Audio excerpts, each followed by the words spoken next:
नमस्कार दोस्तों। आज मैं कैलेंडर का पार्ट 11 लेके आया हूँ।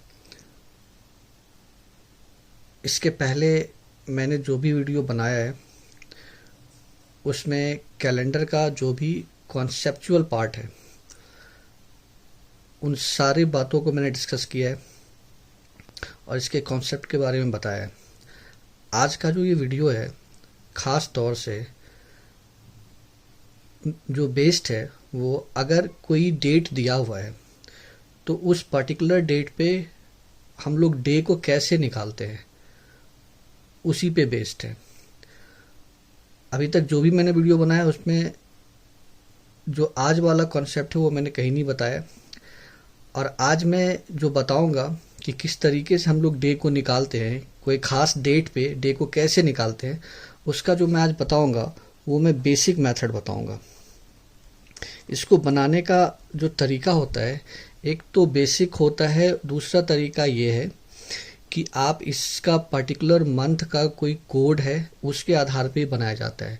मतलब अगर शॉर्टकट में जल्दी से बनाना है तो कोड से भी बना सकते हैं, लेकिन आज जो मैं वीडियो बना रहा हूँ इसमें मैं कोड से नहीं बताऊंगा, सिर्फ मैं बेसिक की बात करूंगा। अगला जो वीडियो लेकर आऊँगा उसमें मैं आपको कोड से बताऊंगा क्वेश्चन को, और उसको जल्दी से जल्दी कैसे सॉल्व करें इस तरीके से मैं अगले वीडियो में बताऊंगा। आज का जो वीडियो है उसमें भी आप क्वेश्चन को क्विकली अप्रोच कर सकते हो, जल्दी से जल्दी बना सकते हो।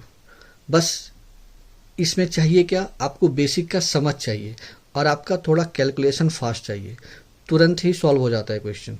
ठीक है, तो आज स्टार्ट करते हैं। और आज जो मैं बताऊंगा थोड़ा आपको लगेगा ये ऑकवर्ड कि इसको हम जल्दी कैसे बनाएं, और बेसिक में थोड़ा टाइम लगता है। ऐसा नहीं है, बेसिक में भी टाइम नहीं लगता है। अगर आप सही से समझ जाते हो तो बेसिक में भी समय नहीं लगता है। और बेसिक जानना बहुत ही ज़रूरी होता है, वो इसलिए क्योंकि बेसिक से हम क्या करते हैं ना कि एक एक चीज़ को अच्छे से समझते हैं। शॉर्टकट में क्या होता है कि आप सिर्फ कोड को सेट करते हो, कोड का जो वैल्यू है वो रखते हो और सॉल्व करके आंसर ले आते हो, लेकिन आपको वास्तविक में कुछ समझ में नहीं आता है। लेकिन बेसिक में आपको सभी बातें समझ में आएगा और डिटेल्ड वे में समझ में आएगा। ठीक है, स्टार्ट करते हैं आज का सेशन। तो what was the day on August 15 1947, 15 अगस्त 1947 को कौन सा दिन था। ठीक है, सबसे पहले हम लिख लेते हैं जो आज ये डेट दिया हुआ है, ये क्या दिया हुआ है, 15 अगस्त 1947 दिया हुआ है, और इस पे कहा जा रहा है कि बताना है कि कौन सा डे है। तो देखो सबसे पहले क्या करना है, ध्यान से समझो क्या करना है। सबसे पहले हम लोग क्या करते हैं, जो कंप्लीटेड ईयर है वहां तक नंबर ऑफ ऑड डेज निकालते हैं। ठीक है, और ऑड डेज का जो भी क्या होता है ऑड डेज, ये सब मैंने बता रखा है पहले के वीडियो में, आप चाहे तो जाके उससे देख सकते हो। तो यहाँ अगर हम देखें तो 15 अगस्त 1947 एक रनिंग ईयर है, बट 1946 जो है कंप्लीट हो चुका है। इसको हम लोग ब्रेक कर लेते हैं। ब्रेक कैसे करेंगे, देखो ब्रेक हम लोग जो करते हैं वो 400 के मल्टीपल पे करते हैं। क्यों करते हैं ये भी बात मैंने बताया है कि 100 ईयर, 200 ईयर, 300 ईयर और 400 ईयर में नंबर ऑफ ऑड डेज क्या होता है, इसके पहले की वीडियो मैंने बताया। तो 400 के मल्टीपल पे इसलिए हम बेस ईयर रखते हैं क्योंकि मुझे पता होता है, या हम लोगों को पता होता है कि 400 में नंबर ऑफ ऑड डेज 0 होता है। तो 400 का जो भी मल्टीपल आएगा उसमें नंबर ऑफ ऑड डेज 0 होगा। चाहे तो मैं साइड में लिख देता हूँ कि 100 ईयर्स में नंबर ऑफ ऑड डेज 5 होता है, 200 की बात करें तो नंबर ऑफ ऑड डेज 3 होता है, 300 की बात करें तो नंबर ऑफ ऑड डेज 1 होता है, और 400 की बात करें तो नंबर ऑफ ऑड डेज 0 होता है। ये जो मैंने लिखा है वो ऑड डेज लिखा है। ठीक है, ऑड डेज मतलब आपको पता ही है, जो हम पहले लीप निकालते हैं, जनरल निकालते हैं, उसके बाद फिर नंबर ऑफ डेज को 7 से डिवाइड करते हैं, तो वो जो आ रहा है यही ऑड डेज होता है।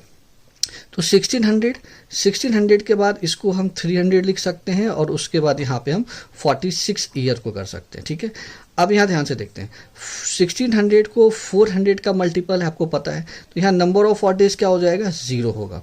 देखो 300 नंबर ऑफ ऑड डेज कितना है, 1 है, तो यहाँ पे ये हो जाएगा 1। करेक्ट। मेन जो सबसे ज़्यादा समझने वाला यहाँ पे बात है वो है 46 ईयर में नंबर ऑफ ऑड डेज क्या होगा। तो इसके लिए मैं थोड़ा रफ वर्क करके आपको बताता हूँ, आप ध्यान से देखना। 46 ईयर में सबसे पहले निकालते हैं हम नंबर ऑफ लीप ईयर कितना है, तो 4 से डिवाइड करते हैं। 4 से अगर आप डिवाइड करोगे ना तो आपको पता चलेगा कि यहाँ पे जो है नंबर ऑफ लीप ईयर कितना आ रहा है, 11 आ रहा है। ठीक है, अगर आप 4 से जब डिवाइड करते हो कैलेंडर में तो हमेशा आपको कोसेंट रखना होता है, रिमाइंडर से कोई खास मतलब नहीं होता है। तो 4 से डिवाइड करा तो नंबर ऑफ लीप ईयर कितना आया है, 11 लीप ईयर आया है। ठीक है, तो जनरल ईयर कितना होगा, तो आसान है, 46 ईयर है उसमें से 11 को लेस कर देते हैं तो कितना आता है, 35। इसका मतलब 35 जो है वो जनरल ईयर है। ठीक है, एक एक बात को आराम से समझते हुए जाना, मैं आराम से बता रहा हूँ, कहीं कोई प्रॉब्लम आपको नहीं होगा। जहां तक टाइम का है, टाइम अगर आप समझ जाते तो टाइम बिल्कुल भी नहीं लगेगा इसमें भी। देखो लीप ईयर इसको हम बदलते हैं नंबर ऑफ डेज के फॉर्म में, तो आप सबको पता होगा या मैंने बता भी रखा है, सारी बात मैंने पिछले वीडियो में बता रखा है, तभी मैं यहाँ पे तक पहुंचा हूँ। देखो एक लीप ईयर में नंबर ऑफ 2 और डेज होता है, एक लीप ईयर में 2 और डेज होता है, तो 11 इंटू 2 करेंगे, और जनरल ईयर में नंबर ऑफ और डेज 1 होता है, इंटू 1 करेंगे, 22 और प्लस 35। ठीक है, टोटल करोगे ये आ जाएगा 57। ठीक है, अब 57 तो नंबर ऑफ ऑड डेज नहीं होता है कैलेंडर में। क्यों, कैलेंडर में अगर हम एक सप्ताह की बात करें तो 7 ही दिन होता है, तो उससे कम होगा तो इसको 7 से हम डिवाइड करेंगे, तो 7 से डिवाइड करोगे 56 हो जाएगा। ठीक है, तो यहाँ पे कितना आ रहा है ऑड डेज, 1। यहाँ पे जो ऑड डेज आ रहा है 1, मतलब रिमाइंडर जो है वही ऑड डेज हो गया। तो 46 ईयर में नंबर ऑफ ऑड डेज कितना आ गया, 1 आ गया। ठीक है, अब फाइनली हम सबको ऐड कर लेते हैं, तो जब आप सबको ऐड करोगे तो यहाँ पे 2 आ रहा है, करेक्ट। अब आते हैं रनिंग ईयर पे। रनिंग ईयर मतलब मुझे 46 तक तो मैंने फाइंड कर लिया, अब मैं जनवरी से स्टार्ट करके 15 अगस्त तक जाऊंगा 47 में, और total number of odd days को फाइंड करूंगा। सबसे पहले जनवरी पे आते हैं। देखो जनवरी जो होता है वो कितने दिनों का, 31 दिनों का होता है।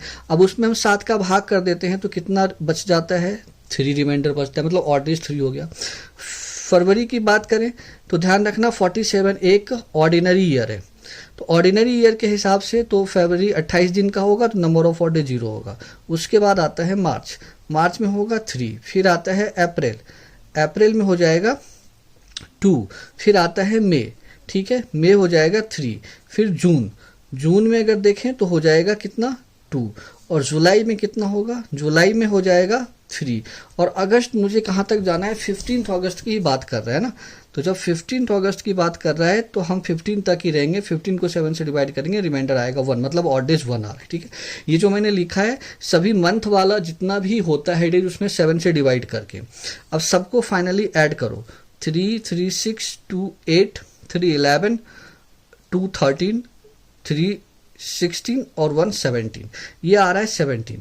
तो 17 को आप 7 से फर्दर डिवाइड कर दो, कैलेंडर में हमेशा 7 से ज़्यादा हो 7 से भाग कर दो, तो कितना रिमाइंडर बच रहा है, या फिर ऑड डेज, ये आ रहा है 3, ठीक है, और यहाँ पे कितना आया था 2, तो हम दोनों को जोड़ लेते हैं तो कितना आ रहा है 5, ठीक है, 5 आ गया टोटल। ठीक है, अब जब आप बेसिक्स से सॉल्व कर रहे हो तो ये ध्यान रखना है कि मंडे को हम लोग फर्स्ट कंसीडर करते हैं, पहला दिन, ट्यूसडे जो होता है वो दूसरा होता है, वेडनेसडे जो होता है वो तीसरा होता है, और थर्सडे जो होता है वो चौथा होता है, और फ्राइडे जो होता है 5वां। ऐसे ही करके आगे बढ़ेंगे तो 5 का मतलब फ्राइडे, इसका मतलब 15 अगस्त 1947 जो था वो फ्राइडे था। ठीक है, तो मैं उम्मीद करता हूं कि ये वाला चीजें आपको समझ में आ गया होगा। एक क्वेश्चन और है, मैं इस पे सॉल्व करके आपको बता देता हूं।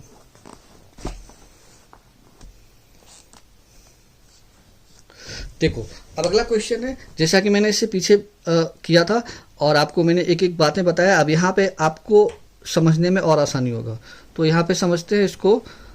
देखो क्वेश्चन क्या है, what was the day on June 19th 2012, 19 जून 2012 को कौन सा दिन था, तो इसको हम कैसे निकालेंगे। देखो सबसे पहले हम लिख लेते हैं कि 19 जून 2012 ये कौन सा पूछा गया, ये कौन सा डे होगा इस दिन। तो क्या करेंगे, सबसे पहले उस ईयर की बात करते हैं जो ईयर कंप्लीट हो चुका है। तो कंप्लीट कहाँ तक हो चुका है, कंप्लीट हो गया 2011 तक, करेक्ट। मैंने आपको पहले वाले क्वेश्चन में बता रखा है कि ऐसे ही निकालेंगे। तो 2011 तक कंप्लीट हो चुका है। अब यहाँ निकालते हैं कि नंबर ऑफ ऑड डेज 2011 तक कितना होगा। तो हम कैसे निकालेंगे इसको, एकदम आसान तरीका है, इसको ब्रेक कर लेते हैं। कैसे? हम लिखेंगे 2000 और प्लस में कर लेंगे 11 ईयर्स। क्यों 2000 लिखेंगे? 2000 इसलिए क्योंकि 400 का मल्टीपल होना चाहिए। ठीक है, अच्छा आते हैं यहाँ पे। देखो 400 का मल्टीपल इसलिए कि 400 में नंबर ऑफ ऑड डेज 0 होता है, तो इसका मतलब 2000 में नंबर ऑफ ऑड डेज 0 हो जाएगा। उसके बाद प्लस कर लेते हैं। 11 ईयर का मैं साइड में निकाल लेता हूँ। कैसे निकालना है? बिल्कुल आसान है। 11 को 4 से पहले डिवाइड करो, 2 टाइम्स 8 3। जब भी 4 से डिवाइड करते हैं रिमाइंडर को कंसिडर नहीं करते हैं, यहाँ पे आते हैं। तो 2 जो आया है 2 लीप ईयर है, करेक्ट। और जब 2 लीप ईयर है तो 9 जो होगा वो जनरल ईयर होगा। लीप ईयर में नंबर ऑफ ऑड डेज कितना होता है? 2 होता है, तो 2 इंटू 2 प्लस जनरल ईयर में कितना होता है? 1 होता है। 4 प्लस 9 क्या हो गया? 13। 13 को 7 से डिवाइड करो तो एक बारी में 7, यहाँ क्या आ रहा है? 6, तो इसका मतलब 6 आ गया यहाँ पे। तो total number of odd days कितना आ गया? 6 आ गया। अब रनिंग वाले ईयर में हम जनवरी से स्टार्ट करके चलते हैं। तो जनवरी में बात करेंगे तो नंबर ऑफ ऑड डेज जो है वो कितना हो जाएगा? 3 हो जाएगा। फरवरी की बात करते हैं तो 2012 जो है एक लीप ईयर है, तो फरवरी 29 दिन मतलब एक दिन आएगा। ठीक है, क्योंकि 2012 एक लीप ईयर है। मार्च की बात करें तो 3 होगा। उसके बाद आता है अप्रैल की बात करें तो 2 आएगा। फिर आता है मई। ठीक है, मई में कितना हो जाएगा? 3 हो जाएगा। फिर उसके बाद आता है मई के बाद जून कहाँ तक है? 19 जून है, करेक्ट, 19 जून है। तो 19 को 7 से डिवाइड करेंगे 14, तो कितना आएगा? 5 आ जाएगा। इसको सबसे पहले सबको ऐड कर लेते हैं। 3 + 1 4, 4 + 3 7, 7 + 2 9, 9 + 3 12, 12 + 5 17। ये कितना आ रहा है? 17 आ रहा है। ठीक है, अब 17 को आप 7 से डिवाइड कर लो। ठीक है, तो 17 को 7 से जब डिवाइड करोगे तो रिमाइंडर आ जाएगा 3। ठीक है, तो ध्यान से देखना है, जहां तक कंप्लीट हुआ 2011 तक 6 आया और जो रनिंग वाला ईयर था यहाँ पे 3 आया। दोनों को ऐड कर लेते हैं तो कितना आ गया? 9। एक बात का ध्यान रखना है कि 9 जो है 7 से ज़्यादा है तो 7 से भाग कर लेते हो, तो रिमाइंडर कितना आ रहा है? 2 आ रहा है।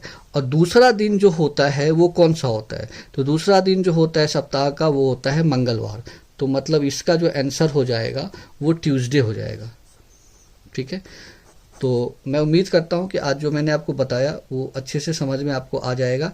और मैंने काफ़ी डिटेल्ड मैनर में बताया है, एक एक चीज़ को बताया। और आपने देखा होगा कि पहले क्वेश्चन से के बाद दूसरे क्वेश्चन में बिल्कुल भी समय नहीं लगा।